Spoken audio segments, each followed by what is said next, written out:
गसाइगाव महकुमानि आसाम बंग सिमानि श्रीरामपुराव सिखावै लाबोनाय मा 25 मोसौ हमनो हायो।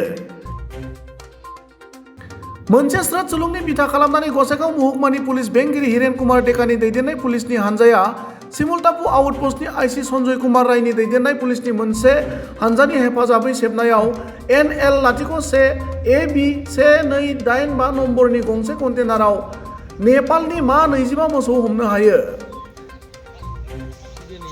पुलिसा सिखावै मोसौ लाबोनाय कन्टेनारजों लोगोसे बेजों लोब्बा थानाय सा 5 मोसौ सिखाव फालांगिरिखौ हमो।